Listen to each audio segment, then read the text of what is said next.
Today we're going to be going around one of the wealthiest neighborhoods in Texas asking millionaires how they became wealthy. Yeah, we're going to be going door to door finding out how they made their millions. Let's get to it. All right, so we're here at our first house. It looks beautiful. See if we can talk to the owner and kind of figure out what they did that's kind of led to their success and being able to own a multi-million-dollar property like this one. So check it out. Just asking people a couple of questions on their advice to younger people who are coming out of college. Actually on a phone call. Okay. Sorry, not at this time, but no worries, sir. All right, you guys, this is our next property. Let's see how this goes. What industry did you decide to pursue a career in? Natural gas. Pick the most difficult, most challenging, most dangerous job you can find. And I proved it to a lot of people who couldn't believe that I was doing something like that. That's amazing. If you can find something that no one else is doing, work harder than anybody else, and you're gonna do just fine. Look under the rug. If you see a problem, don't say someone else is gonna fix it. You find out what caused it, and you find out a way to fix it. What's the most amount of money that you've ever made in a single year? I don't know, cash flow is maybe $500,000 a year. Wow. No, I'm a president of a software company that does industrial, like IoT, edge device management. Right. My first job out of college was a startup. It was a great experience because I got to learn a lot of things and learn a lot of things the hard way. If I had to do it again, I would have probably first gone to work for a large company to get exposed to kind of best practices and how things should be done, and then gone back to a smaller company. When you start your career, do it in a city where there are a lot of options for you to, be at one company for, maybe 3 or 4 years and move on to the other.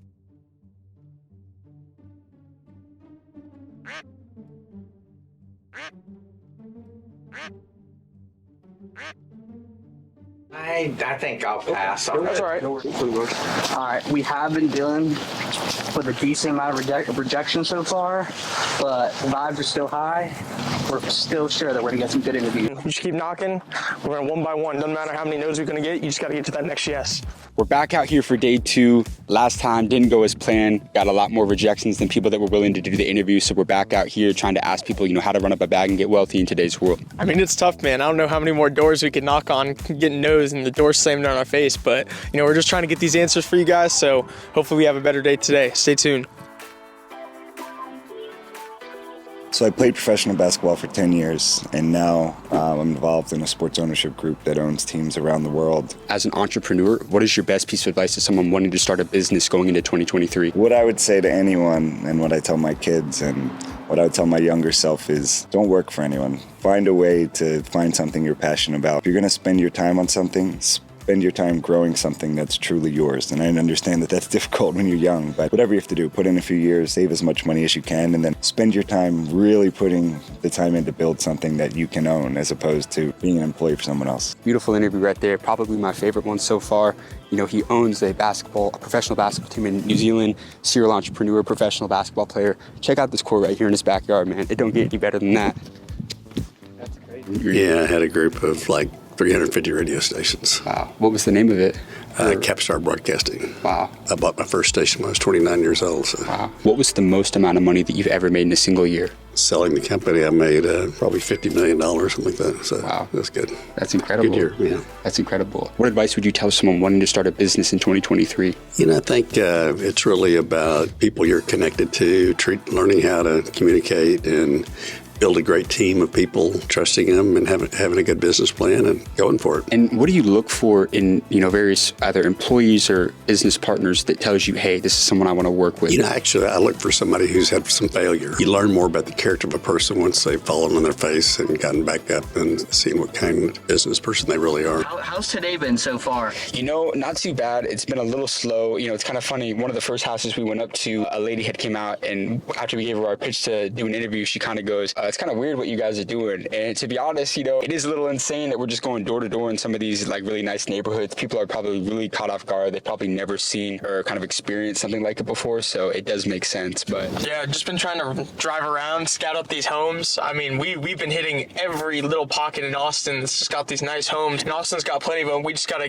get out more, maybe go across the other side of the city, just try to find some more $1 million homes. I was lucky enough to become a trial lawyer. It's what I always wanted to be since I was in 8th grade. So I get to play with other people's money, which is pretty darn nice. Yeah, I used to own part of 3 bars in Houston. What would be your best piece of advice to entrepreneurs going into next year? Do your homework. You know, I see businesses open in Austin all the time, and I'm kind of wondering, did anybody study the demographics of that location? We just got a new pizza parlor in Westlake, and I was very excited about it. And then I went over there and discovered they sold slices. Slices, well, that's great if you're in Times Square, but there's not enough foot traffic over by Randall's supermarket in Westlake to sell slices. So I kind of wondered to myself, who did their homework before they opened this business? These videos, especially this one in particular, is actually really hard to film because our success rate is easily less than 5%. Most people don't even answer the door, and the people that do answer the door, it's a toss-up if they're willing to do the interview. So if you guys did enjoy this video so far, please leave a like and subscribe. I would really appreciate that from you guys.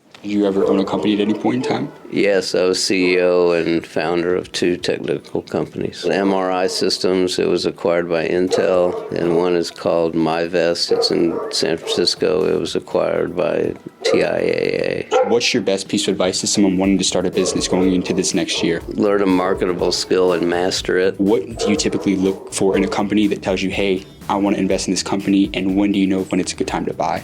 You know, timing is difficult, but generally you have to have a long-term investment horizon. So you have to be willing to put some money away that you won't need for maybe 10 years. What's the most amount of money that you've ever made in a single year? It's in the 7 digits. I'd rather not get too specific about that. Yeah. What industry did you decide to pursue a career in? I teach at UT. And what were you doing before being a professor? I was a software engineer for 10 years, and I was a stay-at-home dad for 5 or 10 years. What was the best financial decision that you ever made? I guess investing in real estate long-term was a good decision. Also, marry a successful lawyer. That's a really good advice. Okay. If you can do that, you're more than halfway there. And what industry did you ultimately pursue a career in? I was in sales. What do you think really separates people when they're in sales competing against other people? Persistence and just keeping going and being relentless. If something isn't working, reevaluate and be willing to change. Don't be stubborn about it, but also just power through because sometimes it's just really hard. I created a real estate development company here in Austin, Texas. That's pretty successful. What is something that you've done among your competitors to really make you stand out and that you think other people should, try and implement regardless of the industry? Whether know what you're going after, know your market, and be able to make fast decisions and have conviction about them. What's the greatest lesson that you've learned through your career in real estate and that you would want to tell someone else?